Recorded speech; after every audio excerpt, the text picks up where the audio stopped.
Hello, I'd like to talk to you on the topic of deafness in language.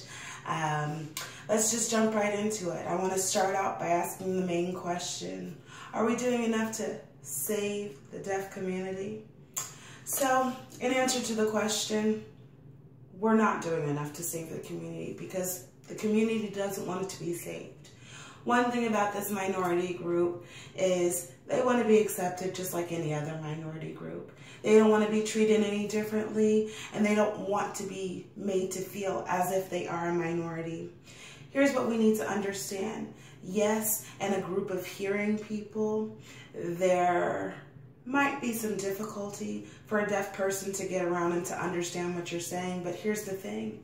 If you were that one hearing person in a group of deaf people, you'd have the same kind of situation. Does that make you handicapped or disabled? No, it just makes you different. So, I want to talk about on the documentary that we went over, Through Deaf Eyes. I thought that the documentary was extremely interesting, and I think that it definitely hit on a lot of different topics, such as, are we doing enough to save the community?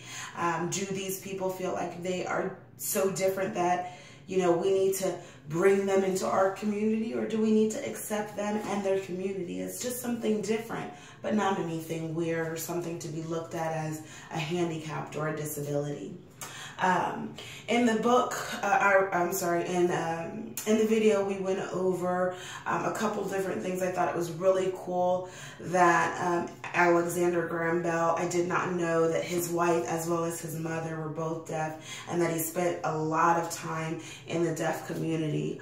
Also, we talked about Laurent Clerc and Thomas Hopkins Gallaudet, who has the school in Paris, France, and through them was FSL, French Sign Language, birthed, and through that came along with ASL, American Sign Language, which we may see in America. One thing that I do want to kind of talk about is that ASL and BSL, Britain Sign Language, they actually do not share any common signs in that sign language. It is completely different. Now also, we need to keep in mind, just like there's a black person in every city, state, there's a deaf person. You know, it's a culture. Everyone will know someone who is deaf, and actually over 500,000, if not already 2 million % of the population is deaf.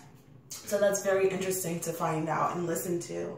I want to talk about really quickly chapter 15 in our books. We talked about sign language and gestures, and we hit on emblems and iconics. And I just wanted to kind of coincide that with body language, and how just like in body language, we need these items and we need these things to kind of thrive and to really truly understand what a person is saying. So really quick, I would like to introduce myself in sign language because I do speak sign language. My name is Sierra. I live in Mesa with my 2 children. So that's just a little bit of sign language. And with that, I want to make sure that I'm smiling so that you know that I'm being friendly and wanting to introduce myself. Body language and gestures and how your facial expressions and your eyebrows, are your eyebrows up? Are they down? Are you asking a question? Based off of these topics is how this community is able to thrive and survive and actually understand sarcasm, the tone of your voice. Who would have thought that someone could read the tone of your voice, not by your tone, but by your body language?